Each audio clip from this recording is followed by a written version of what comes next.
Hey, kia ora koutou whānau. Welcome back to another edition of Big Hairy News. How the heck are you all, Chewy? How are you, sir, in your dapper kappa? I'm very good. I've just got in from flying down from Auckland. And boy, are my arms tired. Hey, badum. Hey, classic gags. I'm just looking at my phone. See my phone doing little circles there? Little circles for things?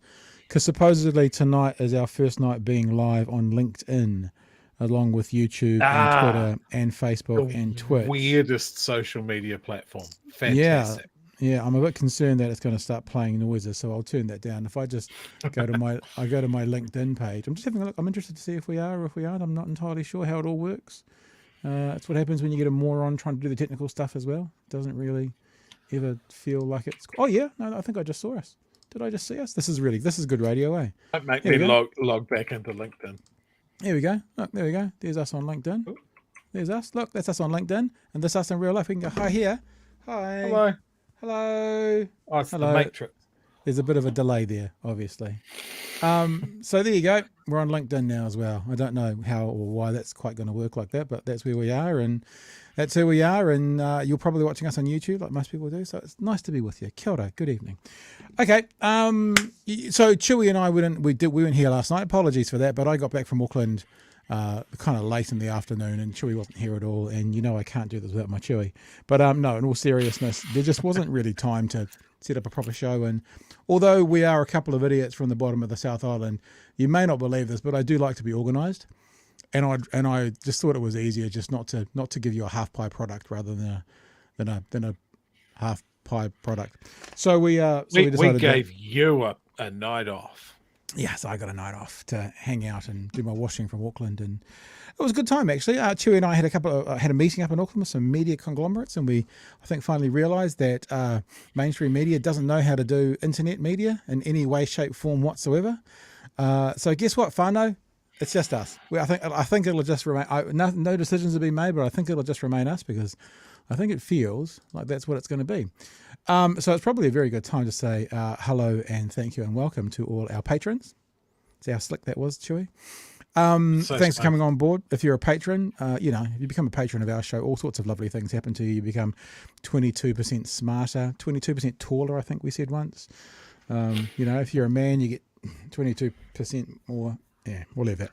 And I want to say over the weekend, Neil, was it Neil or Nell? Yeah, Neil with two L's, signed on, as did Chris Rowley, signed on. Neil Adkins and Chris Rowley signed up to be patrons as well. So we've crossed that 50 barrier. Whoop, whoop, whoop. Yeah, boy. Thank you, people. Good to have you on board. If you enjoy what we do, if you want to be a part of what we do, you can simply, there's lots of ways you can help us. And thank you to all the people who tweeted out this evening that what we were doing tonight. I seem to tweet out and I say coming up tonight on the show, and a whole bunch of people then retweeted that, which is nice. That is a way you can support us. It's an actual way that you can help us and get alongside us, to share our content, to tell people about us, to retweet our tweets. Another way you can do it is, if you're interested, you can come along and chuck us $5 here or there. It does help in the grander scheme of things to pay for bits and pieces as we go along.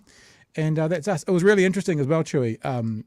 Not to talk too much outside of, what do they say, outside of school? Is that what they say? Not to talk outside of school too much? That is the phrase that humans use.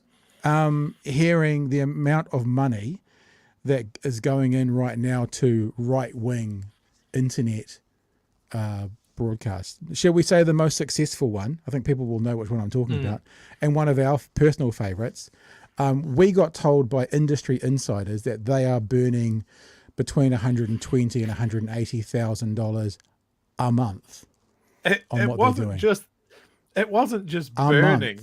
The term that they used was incinerating money, and I loved that for them.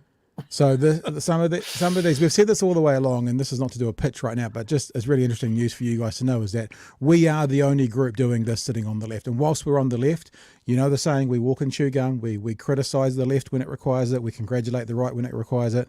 But there is a shit ton of money. I think that's a technical accounting term. There's a column that says shit ton of money that goes into right-wing broadcasting at the moment. The biggest one, the biggest independent media one at the moment, funded by a particular family foundation, is burning through between let's just say between $100,000 and $200,000 a month at the moment. That's what they're spending on their staff, on their broadcast, on their marketing, on their everything.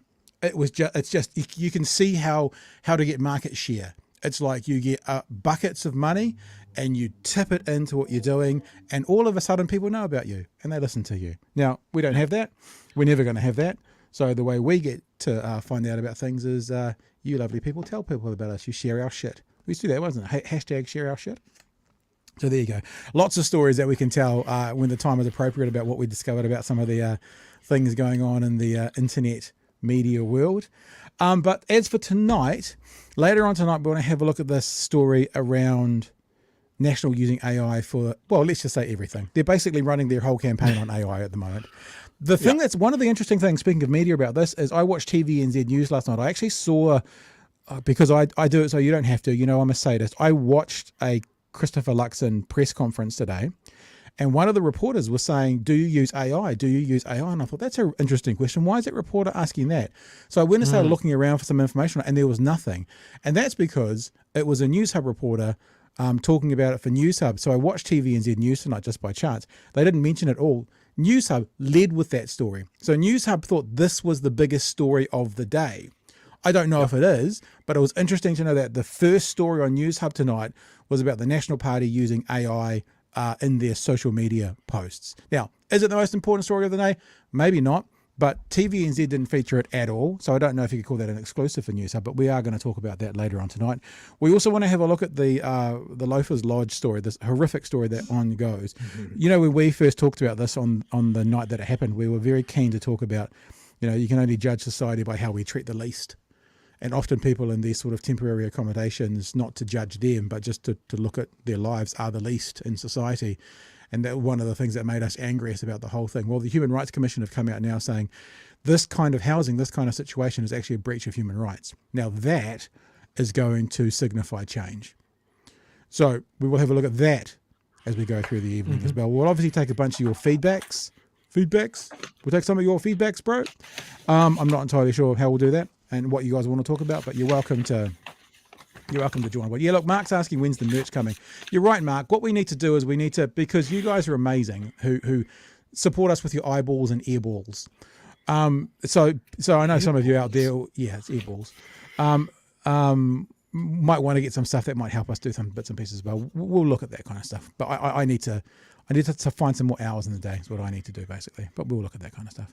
And so jumping on the conversations, everything's live tonight. We've got Simon coming up in a second. He's live. It's not a pre-record. So if you've got any questions or comments, you want to get them out there, you are absolutely more than welcome to be a part of the conversation. One more thing. In fact, I'll do this later on so we don't hold up Simon any longer. Chewy, remind me about the audio podcast because I'm making a change to the audio podcast. I want to tell people about it. It's another way you can support us. Doesn't cost you anything, but I'm going to make a slight change to how we do the audio podcast as well, which I know a lot of you enjoy and listen to. That's why you helped us to get to number 3 in the charts, ahead of Spin-Off's podcast. Isn't that funny? All right, let's bring in a senior writer at the New Zealand Herald. He is a friend of the show. It is Simon Wilson. Hello, Simon. Hi there, Pat. Now, have you paid your fee? Have you paid your fee to come on tonight? Because all of our people now have to pay us a fee to come on and speak, because that's how we're going. Okay. So, right. Okay. Can I do it in like chocolate fish or something? Yeah, or that's perfect. how will it work? That's absolutely perfect. That's absolutely perfect. Lovely to have you on, Simon. We love having you on. Like just one each, right? Well, I get 2. We're not going to share. I get 2 and 2. I get 2 and 2 gets 1. That's how it works. Oh, but then I have to give my 2 away because I'm still dieting, so I end up with none. But that's my choice, so that's fine. It's like if I get $20 and give it to my kids, because that's what seems to happen when you're a parent.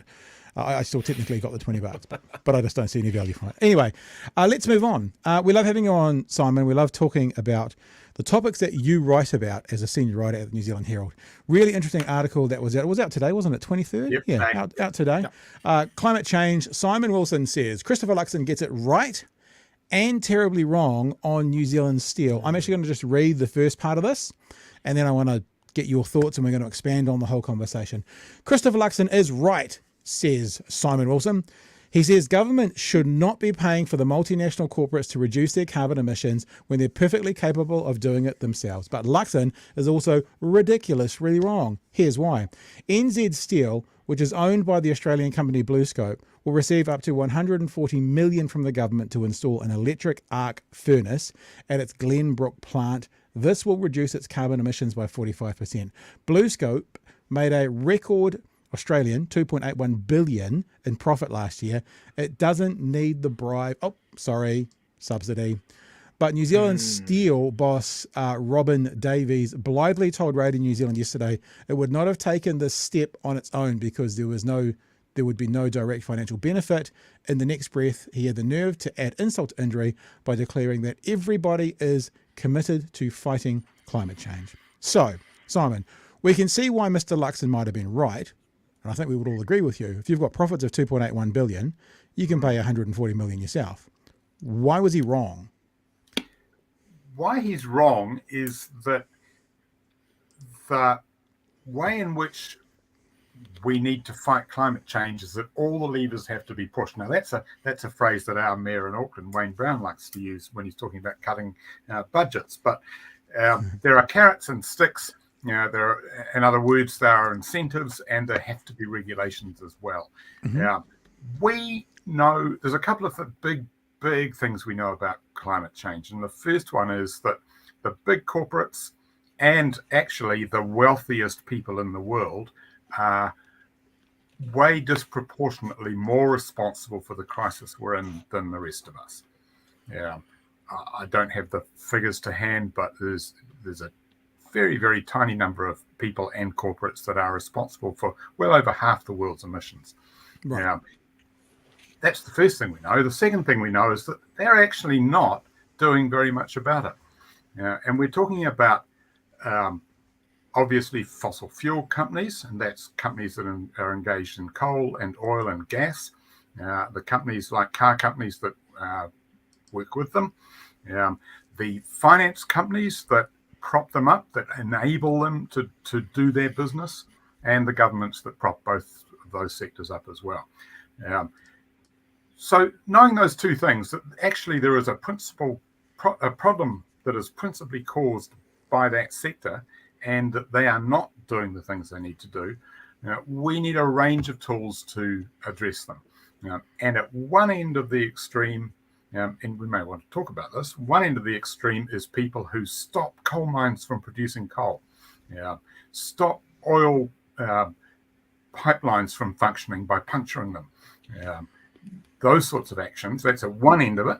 And at the other end of it is governments that are doing their best to pull those big polluters into line. Now, I believe that the principal weapon that governments should use to do that is regulation. I believe that the government should be saying, for example, we're going to put a limit on the number of internal combustion engine vehicles that can be imported into this country, and it's going to come soon. And we're certainly going to put a limit on the number of particularly harmful ones that are imported. So we really try and speed up that transition. I believe those regulations are vital. But for all those corporates that are part of this whole problem, there also has to be incentives. There also has to be ways to say to them, okay, if we spend a bit of money with you, will that tip you from being outside the tent into being inside the tent? And I think that's what the government's done here. So Luxon's right to say these corporates don't need the incentive, but actually the incentive has tipped New Zealand Steel from being a company that was sitting outside the tent to one that has a capacity now to be at least partly in the tent. And that's going to be a good thing for us. It seems interesting as well because I don't want to speak on behalf of Mr. Luxon, although he would love me to. But typically on the right, I think you you get stuck in this quagmire that they don't want to necessarily impose more cost on business, but then they also, which would be like a stick, Yeah. you know, but they don't want to also give away taxpayers' monies to business, which would be a carrot, but they also don't want to then add more regulations. In fact, this upcoming potential government has said, you know, and they're not an upcoming government yet, but if National get in, they've talked about, you know, for every new regulation coming in straight out of Trump's playbook, we're going to take 2 out. So it's like, what is a right-wing government in general actually left with to encourage a group to get on board with climate change when actually they probably don't want to regulate, they don't want to give away money, and they don't want to hand out a stick in some form of fine against their business buddies? Look, I tell you what, in my view, we're looking at the modern form of denialism. Denialism used to be climate change doesn't exist. And then it was climate change does exist, but it's not really relevant to us. And then it was, well, actually, yeah, we do have those floods, we do have those droughts, so it is relevant to us, but we can't do anything about it. And there are still a lot of people saying that. But those who have moved past that are still finding other ways to say there's no way in which that all the suggestions you're making for how we deal with this, they're just not quite good enough. It's not quite good enough to deal with New Zealand Steel this way. It's not quite good enough to have that fee-based scheme. It's not, on and on and on and on. And what it all adds up to is we're not going to do anything. And if you're in position in this debate is actually we don't think we should do anything, it's just going to sort itself out in some way, that is a form of denialism. I think I was going to say there's another factor that comes in with this. I chaired a panel on in the Auckland Writers' Festival over the weekend on climate change, and I asked the question of the panelists: do they think climate change is a left-wing issue, or is it an issue that everybody should be getting involved with? Right. Do you believe that the causes of the climate crisis are the same as the causes of poverty and therefore have to be fought in the same way? Or do you believe that actually those are the big emitters, those are the finance companies that prop them up, and we need them to stop, and therefore we need them to understand this is their fight too? And I don't have a settled position on that argument, actually. But when the Luxons of this world and the Simeon Browns as his transport spokesperson keep saying, oh, none of that's good enough, that's just wrong, we can't do it that way, we can't do it that way, we can't do it that way. When they keep saying all that, to my mind, they box themselves into a corner.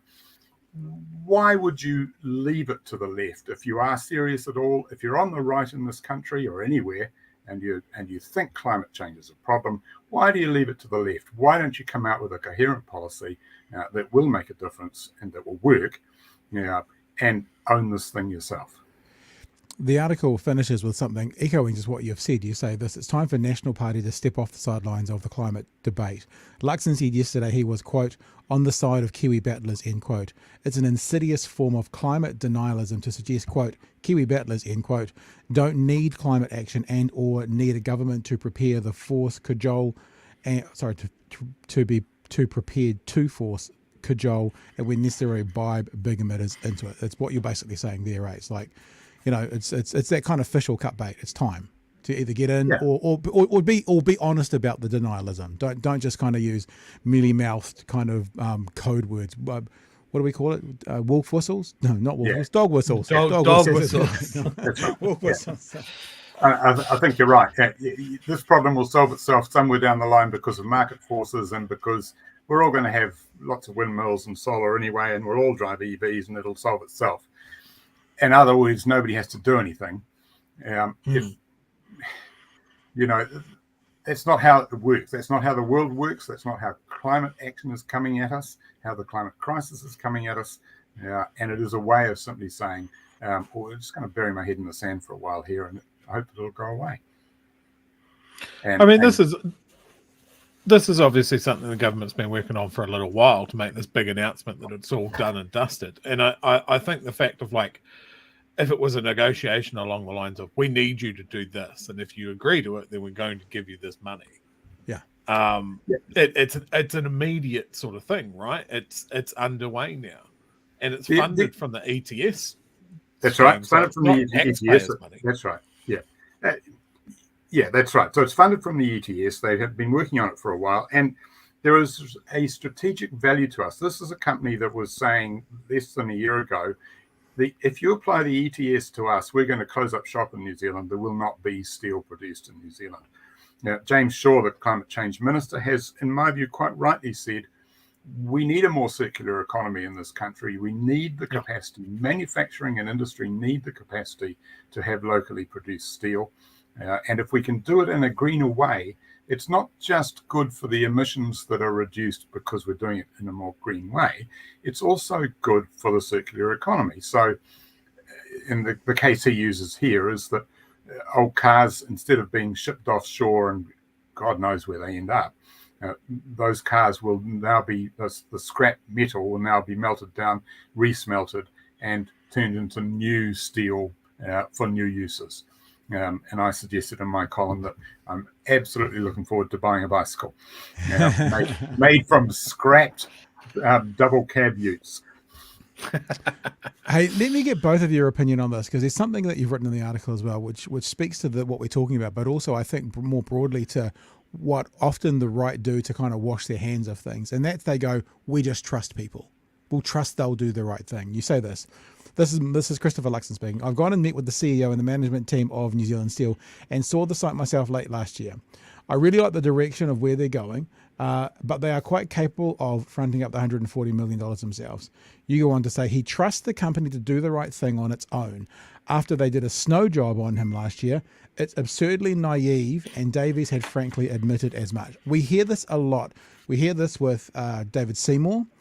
These ideas that we can trust people to do the right thing. It is always ironic when they say that sort of thing about tax and money and, carrot and stick, but they won't say that kind of thing about things like cannabis or back in the day about same-sex marriage or whatever. So they seem to want to trust people, business, when it comes to this sort of thing and not otherwise. But I guess I'll ask both of you, Chewy, you can jump in on this as well, obviously. Is this a tactic of the right to kind of push it down the street? It's like we can trust them; they'll do the right thing. I've done my bit. Is that what he's doing, Simon? If you go back and you think Luxon comes out of that world, when he walked into the boardroom at New Zealand Steel, I imagine he felt pretty much at home. He is comfortable in boardrooms. That is his background, and so there's a language they talk to each other, and they would have recognized it. And that if you look at any of the pronouncements about climate change that corporate leaders make, sometimes there's serious content there, but a lot of the time it's the cliche term is greenwash, but it's also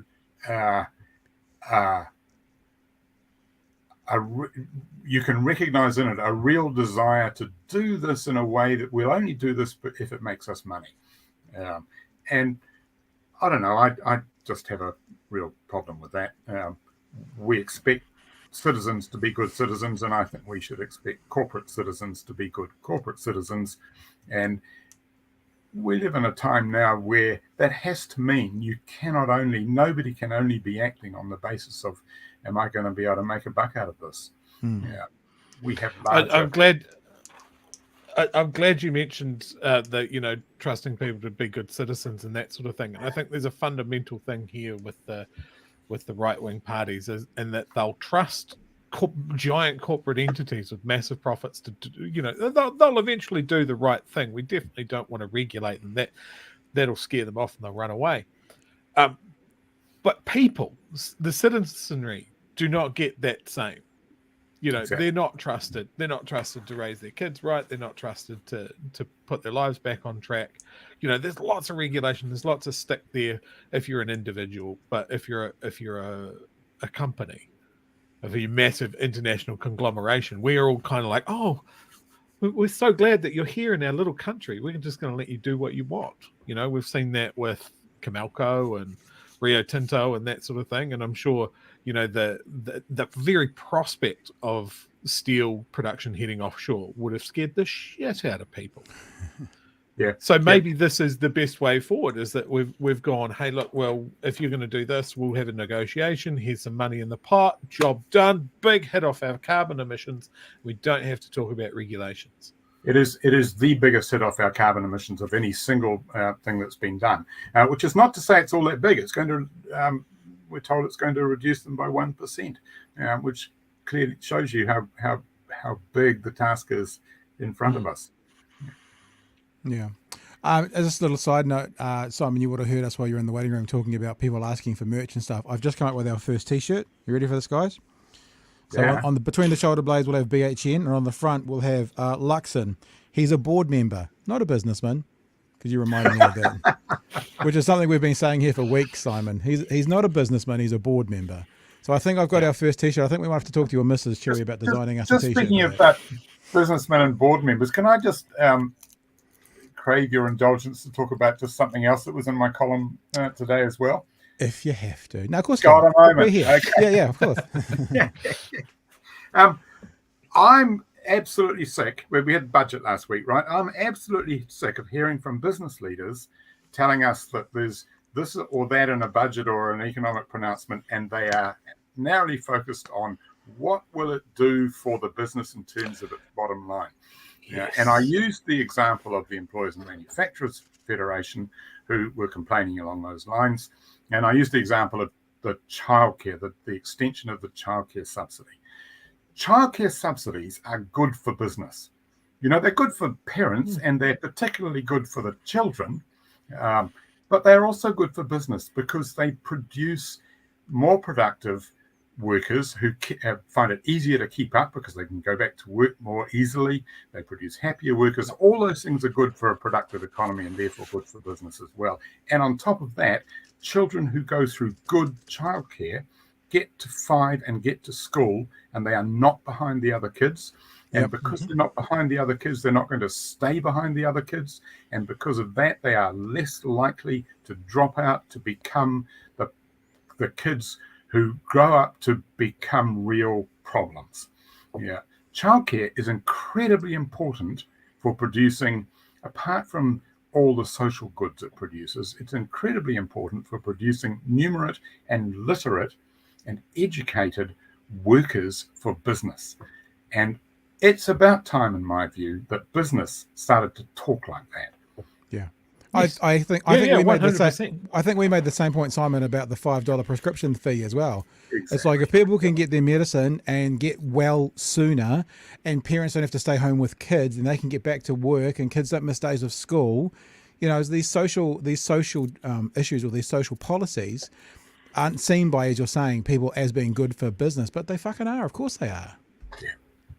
It's real shallow thinking. It's just very surface. We'll take it on the headline. We won't dig deeper. I mean, I saw someone saying that for every $1 we spend on the prescription subsidy, getting rid of that, then the country gets like $9 back out of productivity. That's a good deal. Yeah, you know. I think. Yeah, I think talking about business. I know a doctor at Middlemore Hospital who believes that's just the single best thing that she's heard in a very long time because of what we'll do for the people they deal with. You know, yeah. Hey, we've encouraged people to join us live because we're live tonight, Simon. It's not a pre-record. So let's just there's lots of comments in there. Let's get a couple of comments up about this conversation and then we'll let you go, Simon, and we'll move on. Politically, we says, trusting people to be good citizens is nice, but corporations are like those twats who claim to be sovereign citizens to get out of facing consequences for their actions. Money is universal language. Yeah, that's a good point. Politically, says, Sunset says, if Labour didn't help fund New Zealand Steel and other businesses in CO2 reduction, Luxon would go on. I'm going to just adapt this a little bit for Sunset. Luxon would go on and on and on and on and on and on and on about Labour adding cost to business. But when Labour give funding, they're spending too much. Yeah. So it's you can't win. It's a lose-lose as far as Nationals saying at the time. All right. Now, Simon, because we've just gone into another topic, is there anything else you'd like to wrap up with before we move on? No, I've done that. Thank you. Okay, good. It's always amazing to talk to you, Simon. We really enjoy having you as a part of the show. Thanks for coming on tonight, and I'm sure we'll talk to you super soon. Thank you, Pat. Thank you, Cherry. Thanks, Senior Simon. writer at New Zealand Herald, that is Simon Wilson. Right. Another thought I just had before we move on, right? Yep. Is just when it comes to businesses and climate change and this massive adaptation that we're going to need to make, whenever there's a big shift like that, a change, the first people to do it successfully, the first businesses to blaze a trail and go out and do something, yep, they tend to make a shit ton of money because they invent new processes and they invent new things. And they're also then able to say we're like carbon neutral or we're carbon reduced or whatever the title is going to be. And that's like social currency. Yeah. It's just the risk they don't want, the unknown. It's like we're making money now using coal. Why would we want to change it? It's like because the world's changing, bro. We don't want dirty steel. Yeah, well, we don't. But if that doesn't impact their bottom line, why would they not? So that's the idea. Right, now, one thing we're going to talk about, I wanted to let you guys know about this, is where I'm going to slightly change how we do with our audio podcast. You can see it scrolling along the bottom of the screen right now. If you want to subscribe to our, what it says daily, the same days we have the show. Daily audio podcast on Apple Podcasts, Google Podcasts, and Spotify. We prefer you to do it on Apple Podcasts if you have the ability to choose, because that helps us in the charts and that does make a difference.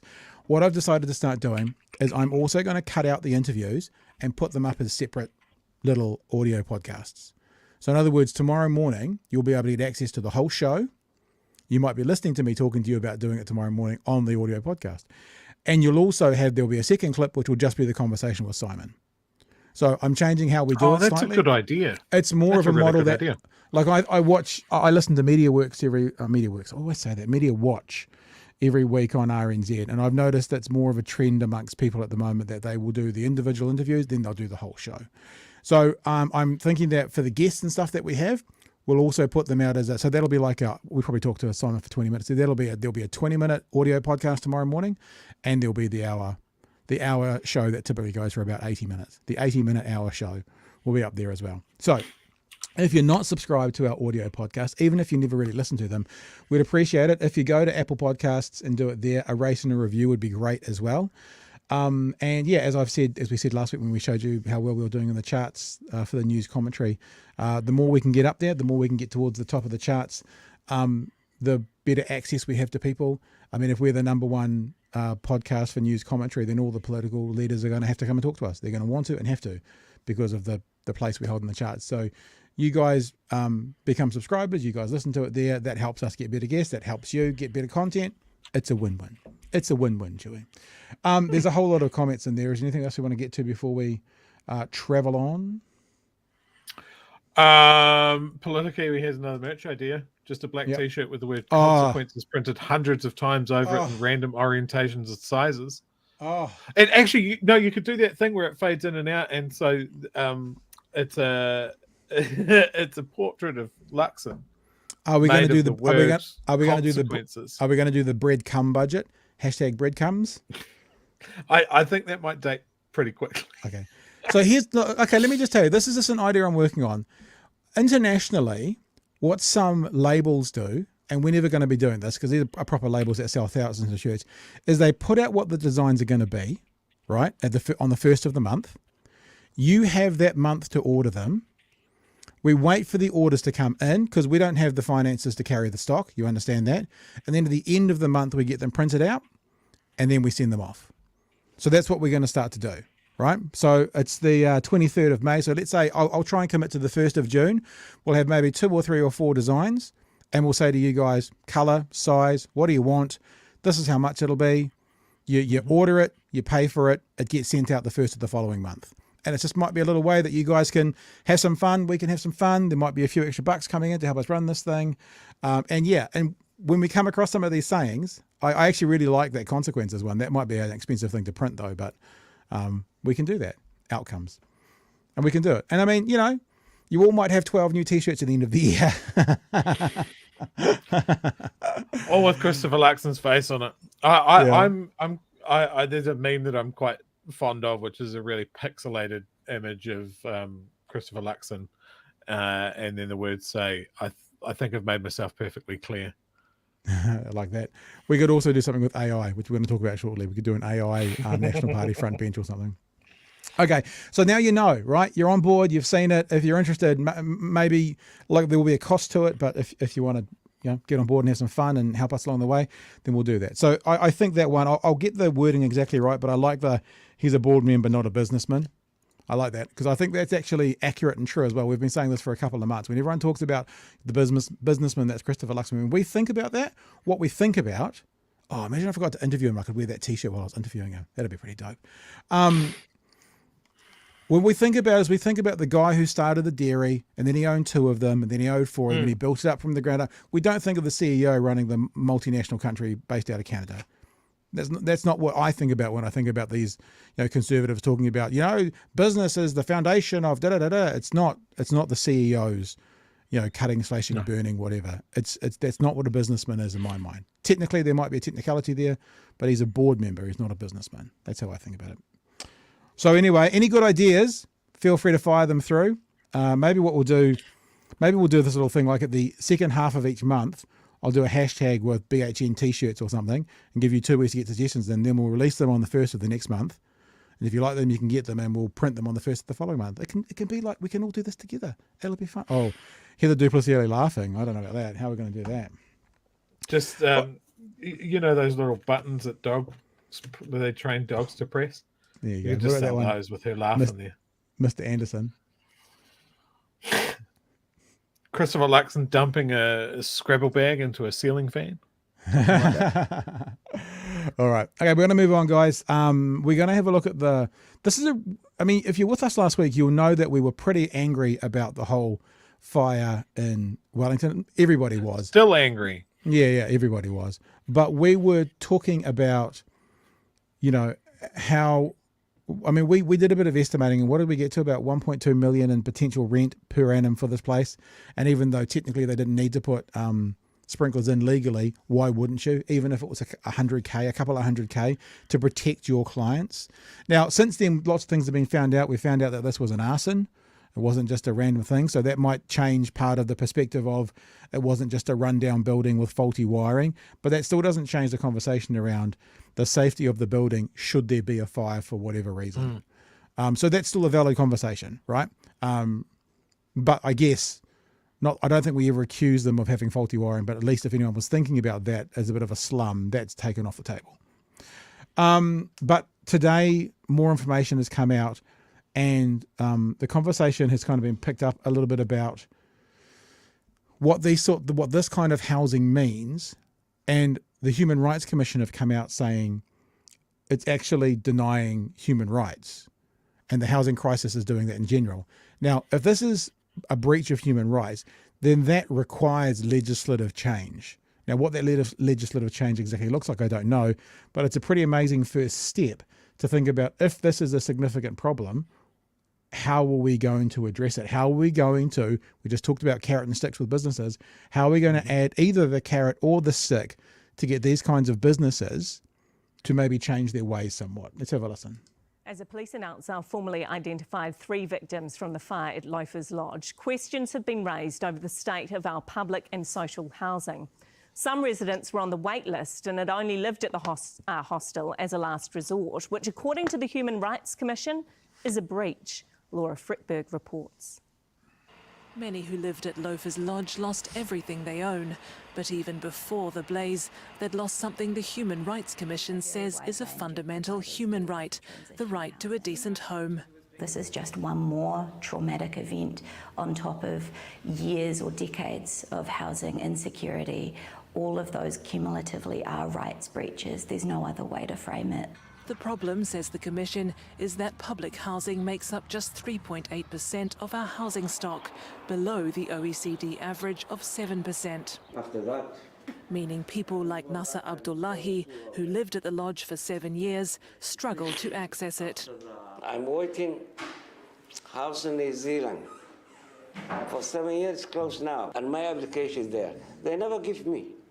His story isn't unique. Government figures show that despite the number of public homes increasing by nearly 12,000 since June 2017, the number of people on the wait list for those places has risen by more than 22,000 in the same time frame.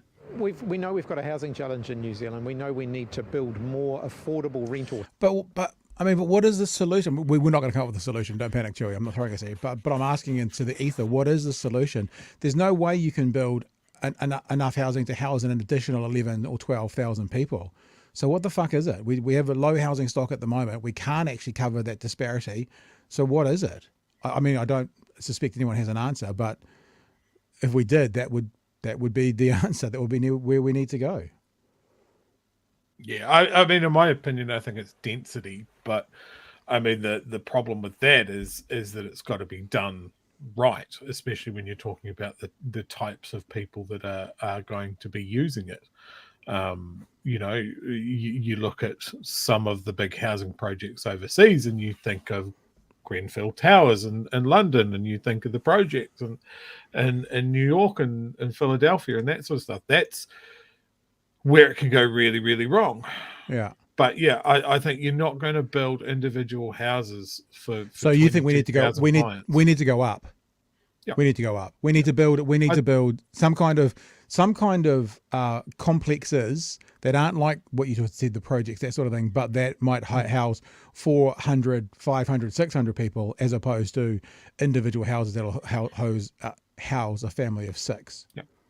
I mean, Wellington has had some public housing developments in the past. They've got a multi-story building that they built in, I think, the 60s or 50s or 60s, that they're having to now, because it's not up to code anymore, that they have to take that out of circulation and either do it up completely or knock it down. I know in central Auckland, I saw a couple while I was wandering around that were obviously, 40, 50-year-old developments that need doing over. We've just kicked the can down too far down the road, and we're too scared of density. I also said there's no real answer to this, but people are giving suggestions. Capital gains tax, says Emma. Mm-hmm. Make Airbnb illegal, says Vicky. Yep. Land banking. Land banking is an issue. I guess, yeah. Okay, so maybe there are. I'm not sure about capital gains tax, if that would do it, because you might find that people hold on to their properties for longer. Because the idea is we need to house 12,000 additional people on top of the 11,000. I don't know if capital. I don't know. I mean, these are maybe the answer is there's a selection of a whole bunch of things. Because you got to. I think there's also ancillary problems with this, right? So the list has grown by 22,000 people. Yeah. We know that before Labour were in government, there was a lot of shifting people onto various different lists while they were knocking houses down and stuff like that. Yeah. I was talking to a friend of mine the other day, and he says, do you know what's another thing that's going to mess with this, right? Is this piece of legislation being brought in fining freedom campers. Right. Now, how is that going to affect the people that can't get into transitional or emergency housing? Yeah. Or Housing New Zealand stock and are living in their cars? Yeah. Are they now at risk of copping $1,000 fine for freedom camping? Yeah. What's the and difference? I was like, oh shit, that's a really good point. Yeah. Like, I just thought that was a shitty piece of legislation anyway. But if it can be weaponized against the underhomed, then, has anybody thought of that? Where's the line between a homeless person living in their house, in their car, and a freedom camper touring the country in a van? I mean, obviously, we know the line if you talk to them, but from the outside looking in at what they're literally doing by staying in that vehicle over that night, where's the line? Yeah. Yeah. All right. And I mean, in the past, when we've talked about social housing, and the city councils do some social housing, and Housing New Zealand do a whole bunch of other stuff. Like, whose responsibility starts where, and finishes elsewhere? It seems messy. Yeah. All right. Let's just get to the end of this article with Chippy speaking at the moment. Houses. 36 people displaced by the fire are being put up in emergency housing by the Social Development Ministry, while Kainga Ora has found more permanent homes for 2 others. 12 others made homeless by the fire are being looked after by the Downtown Community Ministry. Staff say the situation is at crisis point. We are increasingly finding ourselves having to support people in. Can I ask a really dumb question? I know I'm always the dumbest person in the room. It's our show. We can do whatever we want. How did they find, if there's so many people on wait list to find housing, why were there 36 available spaces? Like, if there's 36 available spaces the day before the fire, why weren't those spaces taken up by people who are on the wait list? Or is it like a doctor who gets booked up? They still keep 2 appointments free for emergencies on that day. Are there just like 50 spaces available all the time because terrible things happen? But you know what I mean? Like, if we're 11 or 12,000 more than we don't have enough for them, then surely everything should be full, shouldn't? I'm glad they've got houses. Don't get me wrong, or spaces. But how can there be spaces and a wait list? I guess that's what I'm wondering. Yeah, I don't know what the answer is to that, Yeah. but I would imagine that they've been put into motels or something like that. Okay. All right. Well, all right. Fair enough. We'll just get to the end of this one.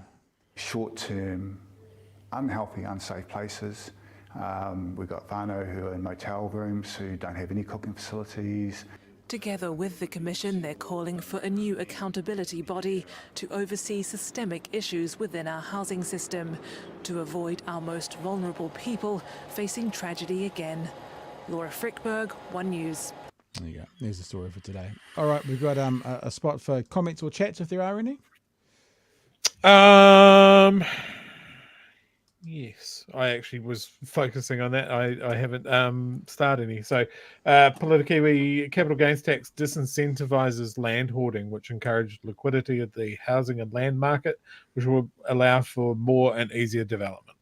All right, fair enough. Sounds pretty good. Yeah, sounds pretty good. David here reckons all businesses asking for overseas workers' visas should first ensure or provide accommodation that is up to rental standards at a rate that is no more than 40% of the income of the worker. That seems fair. That sounds pretty decent. Yep. I'd have one caveat, one little fear, like if you look back in history on like workers' towns and stuff like that, as long as, you see a little bit of it with our RSC workers as well, they're paying rent for their accommodation and it's, But I think you've answered that by saying it's no more than 40% of the income of the worker. I think that's a pretty solid idea, really. Yeah, nice. The answer is always a whole bunch of things. And I think that's what makes coming up with an answer for this. You can't just go, there's the answer. We just need to do this. It's a whole bunch of things. My first reaction with Loafers Lodge is, why did a building like this not have sprinklers? Yeah. And then that became, why has nobody thought of this beforehand? Why haven't not they actioned it? Because I'm sure people have thought of it, but why haven't they changed that ruling already? Why isn't an accommodation supplier that is getting that much government funding in terms of rent not saying, hey, look, if we're going to give you $1.4 million a year, as an example, we expect that building has sprinklers, and it doesn't. So go and buy them, and then we'll keep sending clients your way. Why do these people have to go to a private supplier charging fucking enormous rent? Why couldn't we do that? Why couldn't the government swoop in, knock the building down, put up something better, and go, cool, basic housing, warm, safe, happy? Yeah. I guess that is also a long-term thing, because just that picture you've just painted of putting up a new building, it might take 3 years. So it's not going to be a today issue. So there's that. I used to always, when I did talk back, we used to always talk about crime, and we used to always talk about jail and that kind of stuff. And I was always of the, are we fence at the top of the cliff? Are we ambulance at the bottom of the cliff? The truth is you kind of want both. You need the ambulance at the bottom of the cliff while the fence at the top of the cliff is doing its work. And then hopefully eventually the ambulance at the bottom of the cliff is not needed anymore. So in this example, the ambulance at the bottom of the cliff would be, for emergencies like this, there needs to be something to help all these people who are in a situation where they can't find housing. But the fence at the top of the cliff is perhaps building more space for them, building up more buildings, and then eventually the ambulance can go away because the fence has caught all of the people who are walking towards that edge eventually, but it's a longer period. I'm reminded of a story that I saw. I think this was over in the UK, and I want to say Manchester or Birmingham or something like that. But it was coming into winter. I think in the early days of COVID and that sort of thing, they were worried about rough sleepers and that sort of thing. And basically, someone kicked in the door of a building that had just been sitting there empty, Right. like literally a land banker or something like that.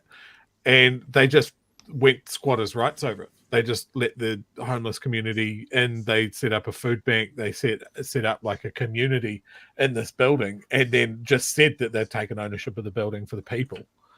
And I was like, oh, that was so good. The police just left them to it. I don't know how that story resolved itself in the end, but I think the attitude was, well, you know, they've got a point. Winter's coming.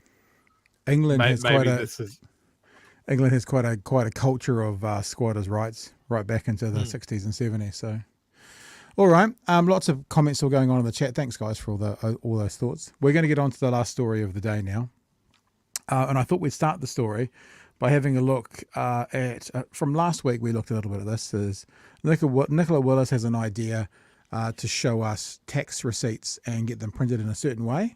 Unless they get the robots to do it. Can I just add there, I reckon AI could do it. Yeah. We are.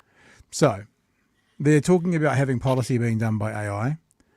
And now you've probably all seen this. The whole campaign is done by AI. Whole campaign. In fact, we probably should double check. I've never seen. Oh, you have seen Mr. Luxon in real life, haven't you? I haven't seen him in real life. I was thinking maybe he's AI as well. Oh, we can yeah, talk we about have, that. have we talked about that? Talk about that. So let's talk about this first. So there is a bunch of stuff on the social media networks of National, and this is one of them that came out yesterday. Name 2 things people are sick of. It's funny how they say 2 people things are sick of, and Fast X, I think is what it's called, will be one of the biggest movies of the year. So how wrong are they this again? Is dumb on so many levels. Even if you're not a fan of the Fast and the Furious, and to be honest, I probably watched the first couple and haven't watched them since. This movie will be in the Marvel universe of money it's taken in. And the National Party thinks that no one's interested in this Fast and Furious movie. So that's wrong to start with. And then he says, these 2 taxing you. Now, this obviously doesn't look quite right. I can't quite zoom in. Can I zoom in? Oh, I can zoom in. Oh, it's doing that funny thing for me. Everyone looks a bit off. So as I said earlier this evening, TV3 asked, it was really random. I was watching the press conference. It wasn't a press conference. It was like a scrum where this question was asked. And I said, why are they asking that question? So I went Googling for it and I couldn't find any information about AI and National. And then it all came out tonight. So like I said earlier, this is the lead story on TV3 tonight, is about National using AI in their social media posts. Let's have a look at the story and then we'll have a little bit of a korero about it, because there's some interesting kind of shoot-off conversations to be had by it. The National Party has admitted using artificial intelligence to create fake photos for its political attack ads. But it appears no one looped in Christopher Luxon, who earlier today denied the use of AI when Newshub... It's actually not, you'll see Newshub again not being particularly accurate. He didn't deny it. He said, I have no idea. He said, I don't think so. He said, talk to someone else. So it's a bit of a whatever you call it, when they try and catch you with a headline, because he didn't actually deny it, really. You'll see. Showed him the ads. Here's political editor Jenna Lynch. The Fast, the Furious, boom, and the National Party attack ad. Hang on, something looks a bit off here. This Fast and Furious, are they the real Fast and Furious actors? I'm not sure. All I'd say on that one is I think dissing Fast and Furious isn't really acceptable. You know, I've modelled my look on Vin Diesel. But that's not Vin Diesel. That's artificial intelligence. Is National using artificial intelligence in their attack ads? No, not that I'm aware of, no. Actually, they are. It's not just mock-ups of mega movie franchises. Take a scroll back through social media and National's confirmed to Newshub there's AI-generated nurses. These robbers were made by robots, and this crime victim, virtual too. There's a crime victim in this one. I haven't seen it. I don't know. Okay. National leader Christopher Luxon in the dark about the dark arts of AI politics. I don't know. Do you know if you're using artificial I don't know. intelligence at all? We'd have to talk to our team. And whether or not the party was using AI to avoid... Nobody said it would be easy. 100%. Yet another copyright drama. Oh, we think it's pretty legal. The use of the Eminem-esque song was not pretty legal at all. Is National trying to avoid copyright with their artificial intelligence advertising? Look, I don't know about the topic in the sense of I'm not sure you're making an accusation that we are using it. I'm not sure that we are. Artificial intelligence is a looming political problem. Check out this Republican ad out of the US. It's made entirely of AI-generated images. It's become such a concern that a US lawmaker has introduced a bill that would require disclosure of AI-generated content in political ads. Does Labor use AI to generate imagery for its ads? Not that I'm aware of. Now, note, Chippy said exactly the same thing as Luxon. Yeah, it's almost exactly the same thing. Yeah. Except they've said Luxon wasn't aware, and it's like he denied it, but they said exactly the same thing. We got to be fair. Fair is fair. Yeah, they beat up on Luxon a bit with that. It wasn't accurate. Would you? To be honest, it's not something I've ever looked at. Time to look at it. The future is now. So, Jenna, has National broken any rules here? I spoke to a copyright law expert who told me that by using AI, National's probably in the clear because they haven't actually touched any copyrighted material. And while National's use of these images is relatively harmless, there are concerns about the potential slippery slope of AI, that we don't want New Zealand politics descending into the world of deep fakes, videos made to look like real life people saying things or doing things that they haven't actually done. National sent us through a statement saying that the use of AI to create stock images was an innovative way to drive content for their social media, and as with all of their social media, they are committed to using AI responsibly, while Labor's campaign manager says they will not be touching artificial intelligence because they want to run a, quote, honest and upfront campaign. And therein lies the potential political problem for National. Labor is well aware of Luxon's trust issues, as evidenced in our News Hub poll at the beginning of the year, and they've been making hay with the line, "You can't trust National." Using fake imagery hardly conjures up feelings of trust. That plays directly into Labor's attack line. Yep, and that's all fair and true and accurate. Let me just go back and bring up the image because it's a better zoom than the one that I had, this one here. So there's two things.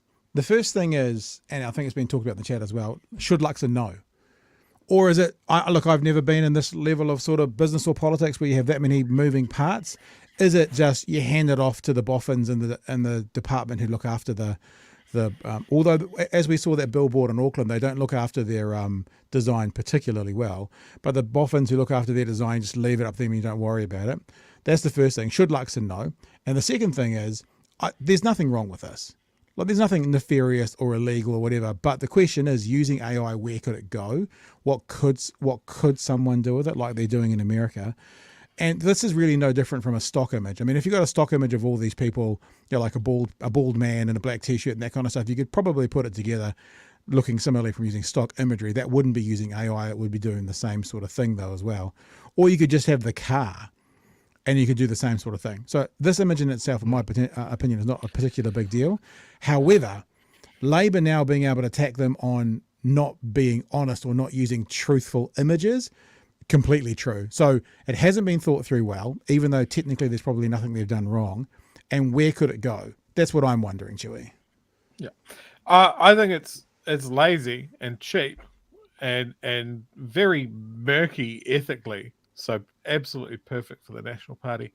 But yeah, on the other, like, yeah, it's one of the most popular movies. Like it or not, it's one of the most popular movies in the world at the moment. So obviously people aren't sick of it. That's stupid. I'm also just really not a fan of this style of attack ad. Like the other images that they used of smash and grab jewelry robbers and the home invasion things of like, New Zealand is not safe under Labor. Like, it's just shit. I would prefer if all parties kind of avoided this sort of heavily attack focused. Like we've talked about it before. Tell me why you're good for the country more than why the other lot aren't. Let me add something in here, actually, because you bring that up and I'm thinking as you're talking, because that's what you do, Dimitri. Actually, the smash and grab image does feel a bit more egregious because because that's actually talking about something that has happened in shops around New Zealand, but it's not a real image. That feels more egregious than the Fast X one, because what they're doing is they're putting that image out there as a possibility of this happening in New Zealand, but the image is fake. So actually that feels on a slightly different level to me than this does, because someone will look at that and go, this happened in a New Zealand shop, and it didn't. It's a fake photo. So that when they're actually depicting something that they say might happen, I think there's a different level of nefarious action. I think the Fast and Nefarious billboard is whatever, because there's nothing there. I just think it's lame. I don't think it's the worst thing in the world. I just think it's fucking weak. But the healthcare one, okay, you're saying that you're going to do these amazing things for healthcare workers, but you can't literally take a camera, go out and find a couple of healthcare workers that want to pose happily smiling faces in front of your policy, or at least get an advertising agency to go. Like, they've had so much trouble with shitty things happening online and really dubious memes and stuff like that. It's just like, you want to be seen as the competent government that can be trusted. You've just given us so many reasons why that isn't true. You're not trustworthy. You're not competent. You can't run a campaign. You've given the keys to an AI image generator to a team of interns, and they've cracked out this. Yeah. It's with the war chest that they've got, they can't afford to run a proper campaign. I think it's appropriate actually for us to talk about the billboard in Ponsonby that we saw on Sunday night, because this is something else, right? And this is incredibly funny. Andrew, who sent a tweet through when we released what we were talking about tonight, Andrew says this: computer-generated campaign advertising mightn't be so bad if the AI National was using wasn't the CPU for Atari's 1972 game Pong. Because you can see that image again, it looks pretty shoddy. That image there, it's pretty average. And one more part of this. Now, Chewy and I were sitting off Ponsonby Road on Sunday night having a beer and a burger, and there was a billboard across the road, probably, 20 metres long by 5 metres high, big long one. And all the spacing on the wording from National, what they were talking about, was all off. It was the worst. It was like they've given it to a person who sort of understands Photoshop a little bit but doesn't really know what they're doing, and they got it pretty close to being right but not quite right. And it actually echoes what Andrew said in this tweet, is that with the war chest that you just talked about, Chewy, why isn't their graphic design and stuff better? I mean, I'm not saying we're going to elect the party with the best graphic designer, but why is their graphic design so subpar? That just speaks to what? Investment, quality, no one in the arts industry wanting to work for National? What is it? Yeah, I mean, you can spin that out so many different directions of why it's just so weak. I've got a picture of that billboard actually. Oh, you do? Oh, there we go. That was you see, okay, and this is what we were talking about, all the spacing of the words. You're going to have to zoom in and maybe spin it sideways the correct way. See how the spacing of the words, and it doesn't work. Well, you took that photo away. It just doesn't work. Yep. It's now maybe they thought leaving a gap between the second and third line and having it as a smaller font would work, but it doesn't work. And having that "and" start with a lowercase a on a different, it just doesn't work. And we've just sort of lost Chewy there for a little bit as well. We'll see if he comes back or not. So that's just something that we were thinking about over the weekend. Right, Emma says they look like real estate agents. Who else? Gary says national strategists and designers just aren't taking the right drugs. JK says it's a policy procedure. Crap memes equals people's reposts. Said more. Yeah, I guess so. We've seen this policy happening all over the world, haven't we? Gareth reckons they've spent all the cash on airport limos. Yeah, if we can get Chewy back, we might have a bit of a chat about that, because Chewy had an interaction, not a literal interaction, but a semi-interaction with Mr. Luxon getting out of a limo on Saturday, I think, in Dunedin. Anything else in there as well? Nats pay big bickies to some social media outfit to generate all of this bollocks. I think the company is based in the UK. My dog's just growling at something, I don't know what. So lots of interest in that as well. All right. Thank you for being a part of the show tonight. He says he's coming back. He just messaged me. See, that's Chewy saying, I'm coming back. We'll give him a few minutes. While we're doing that, let me just say to you again, Thank you for being a part of... Oh, boom, full screen. Thank you for being a part of the show. If you are a patron, there we all are. If you want to be a patron, you want to be a part of what we do, it's super, super simple. Patreon.com/Big Hairy News. And like I said, we realised over the weekend, speaking of war chests, we probably need to work a little bit more on ours. And so we might try and do a few initiatives to offer you guys some products, some merch and that kind of stuff. That might bring in a few bucks here or there. I think the t-shirt idea is a good one. I think Luxon, not a businessman, but he's a board member or something along those lines will be a good t-shirt. I was thinking about hashtag Team Chippy as well. Maybe some of you might like that. And we'll see what we can do with it. But if you want to just join on board and do what we do with the patrons, then you can just head to patreon.com/Big Hairy News. Emma, rest in peace, Chewy. Yeah, rest in pieces. Maybe his computer needs to be rested in peace. Yep, Chewy has flatlined, I think is what we're going to say. We'll give him a few minutes to come back. And other than that, we will... I'll tell you about my time in Auckland. I was in Auckland because I went and visited my father for his 83rd birthday. And unfortunately, he actually got a little bit sick and he ended up being in hospital as well. So the Brittenden boys have been in hospital the last few weeks. And I took a photo. I haven't got it with me. I went to Auckland Hospital on Monday morning. They've got 2 car parks, right? Ground, probably 6 stories, each of them. Car park A full, car park B closed because it was full. And 50 car line on the road to get into the airport, to get into the car park for people to go and see something. It was just a really... I mean, like, I'm not one of these people, just so you know, who's left Auckland a decade ago and goes, oh, yeah, fuck Auckland, I hate you guys now. You know, the worst people to speak to about smoking are ex-smokers, you know, because they're always, smoking's the worst, smoking's this, smoking's that. It's not me about Auckland. I love Auckland. I'd still go back there. I'd actually happily go back to Auckland. I just have no intention on going back to Auckland, so I like it. So me being critical of the traffic is not a shitting on Auckland thing, but I was thinking, if you're going to have... Surely if you're going to have a hospital that holds X amount of people and X amount of patients, you've got to provide parking for X amount of visitors. You just got to, don't you? And it did make me feel kind of a little bit grateful for our little baby hospital here in Dunedin to just be able to drive up and park and give it. Oh, you decided to join us, Chewy, did you? I was just talking about Auckland Hospital having happened for a while. 50 cars on the road to actually get into the car park, which was full. That's what I was just talking about. Just telling the people. And telling them about our Patreon. Now, you want to come back because you want to wrap up with something. I'm kind of almost done, but do you want to tell us about Saturday at the airport? Yeah, before that, I want to talk about a couple of things I noticed around that billboard in Ponsonby, okay? It's Ponsonby in Auckland. Don't bring it up again because last time you did, you fucking crashed. Like, there was so much signs of national in Ponsonby. Like, they had that massive billboard which was cycling through the nursing bonding thing, crime and public safety, and I forget what the third one was, but they were just rotating through that. And then in their MP's office, he had a sign up saying that there was a public meeting about public safety and crime being the main issue of concern.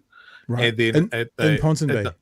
In Ponsonby, and then at the national MP, the Labour MP's office, it was about hospitals or something like that. And I was just like, oh, okay, cool. So there's your that's priorities. Interesting. Yeah.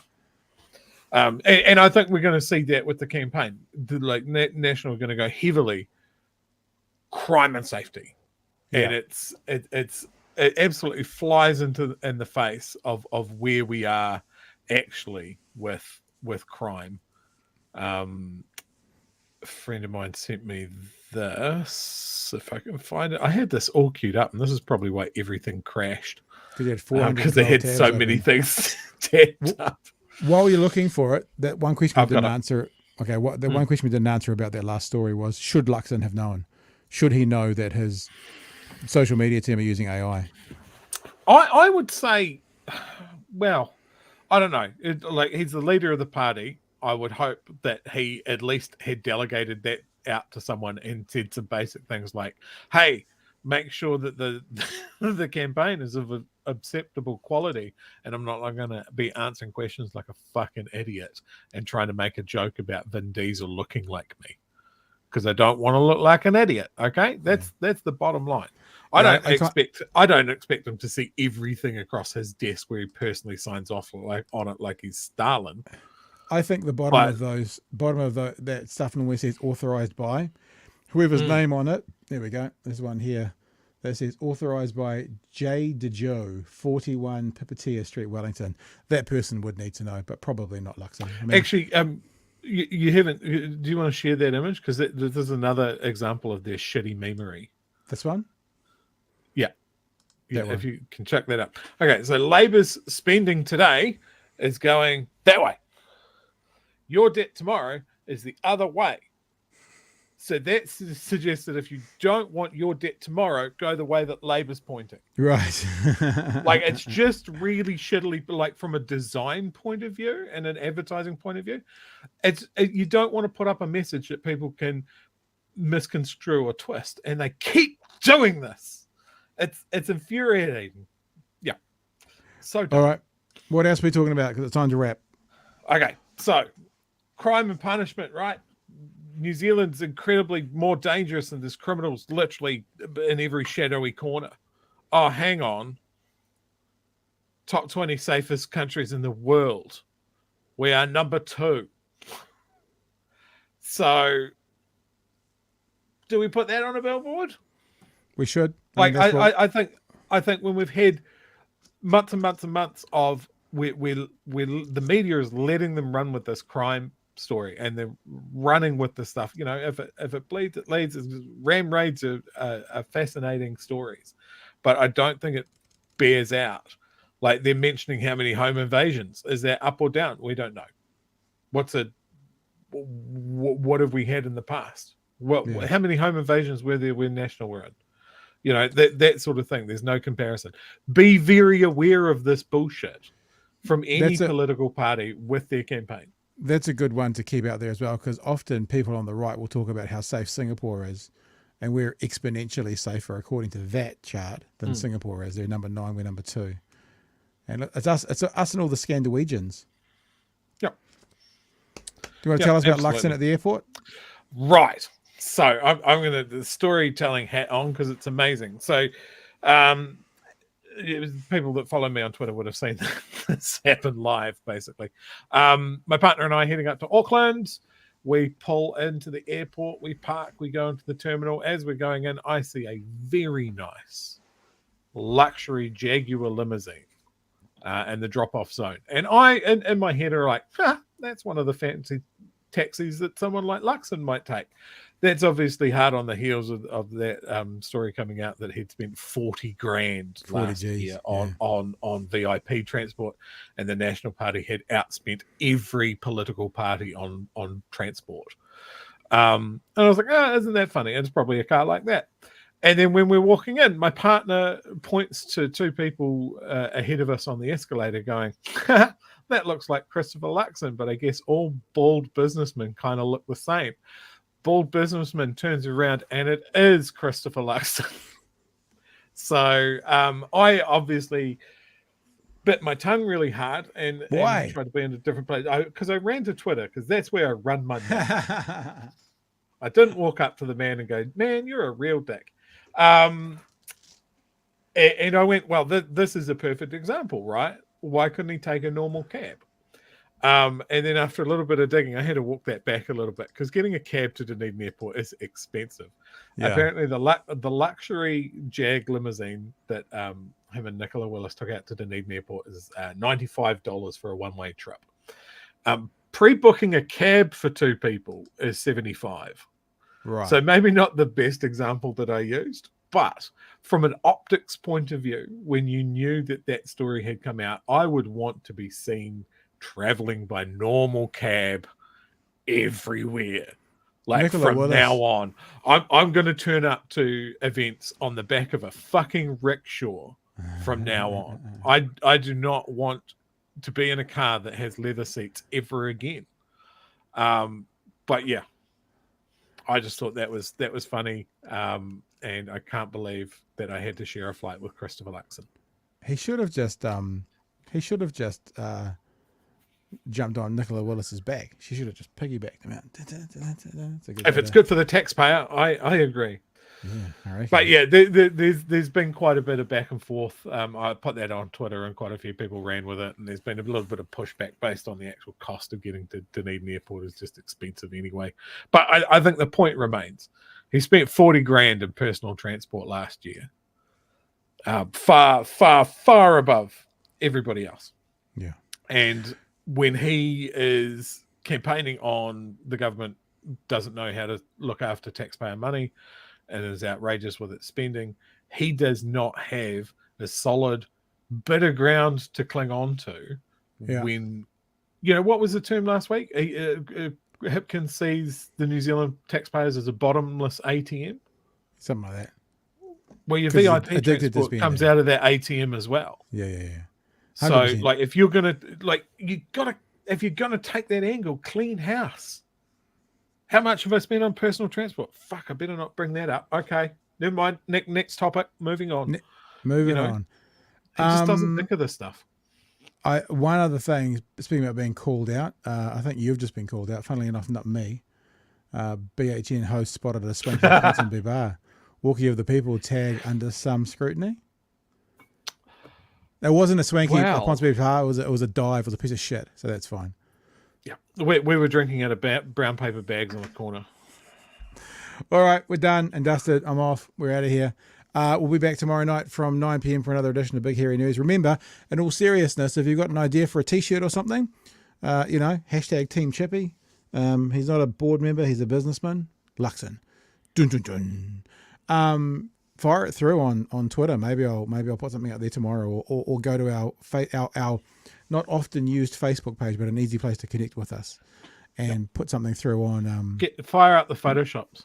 Yeah, or the and we'll AI. go from there. And if any of you are involved with T-shirt printing or manufacturing or artwork or that kind of stuff, feel free to connect as well. I think we've got some cartoonists and stuff who are watching us now. I know we do, and we might be able to figure out a way to actually have a bit of fun. Cartoonists? No, animators is what I meant to say. Animators. I know there's an animator watching us right now. All right, team. All the best. Thanks for joining us tonight. Lovely to be back with you. Apologies we missed it last night, but things. I'm going to be away on Thursday night as well because one of my children is performing in a stage show, and I'm going to go see her perform. But we'll both be back tomorrow night from 9 p.m. for another edition of Big Hairy News. Lovely to be with you. Thank you for joining us. And hooroo. Night, team.